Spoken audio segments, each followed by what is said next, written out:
భద్రాచల క్షేత్రంలో సీతారాముల కళ్యాణానికి సర్వం సిద్ధమైంది. నేడే రాములోరు సీతమ్మ వారి కళ్యాణం.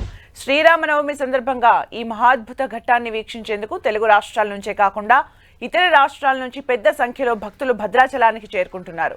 లోక్సభ ఎన్నికల కోడ్ ఉండటంతో కళ్యాణ మహోత్సవానికి సీఎం రేవంత్ రెడ్డి భద్రాచలం వెళ్లడం లేదు. కళ్యాణం సందర్భంగా స్వామివారికి రాష్ట్ర ప్రభుత్వం తరపున సిఎస్ శాంతికుమారి ముత్యాల తలంబ్రాలు, పట్టు వస్త్రాలు సమర్పించనున్నారు.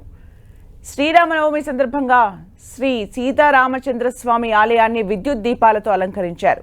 కళ్యాణ వేడుక జరిగే మిథిలా స్టేడియంలో శిల్పకళా శోభితమైన మండపాన్ని చక్కగా అలంకరించారు. ఎండలు, ఉక్కబోతతో భక్తులు ఇబ్బందులు పడకుండా స్టేడియంలో 50 టన్నుల ఏసీతో పాటు 100 కూలర్లు, 270 ఫ్యాన్లు ఏర్పాటు చేశారు. ఇవాళ ఉదయం 10:30కు తిరుకల్యాణ మహోత్సవం ప్రారంభమవుతుంది. మధ్యాహ్నం అభిజిత్ లగ్నంలో కళ్యాణం నిర్వహిస్తారు. ఇవాళ మధ్యాహ్నం సరిగ్గా 12 గంటలకు పునర్వసు నక్షత్రం అభిజిత్ లగ్న సుముహూర్తాన శ్రీ సీతారాముల కళ్యాణం జరగనుంది. కళ్యాణ వేడుకలో భాగంగా రాత్రి ఎదుర్కోల ఉత్సవం సంప్రదాయబద్ధంగా సాగింది.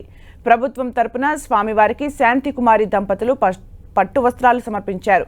దేవాదాయ శాఖ తరపున ముఖ్య కార్యదర్శి శైలజ రామయ్యర్ పట్టు వస్త్రాలు అందజేశారు. కళ్యాణ మహోత్సవం సందర్భంగా భక్తుల కోసం 2.5 లక్షల లడ్డూలను దేవస్థానం అధికారులు సిద్ధం చేశారు. వీటిని 19 ప్రసాద విక్రయ కౌంటర్ల ద్వారా విక్రయించనున్నారు.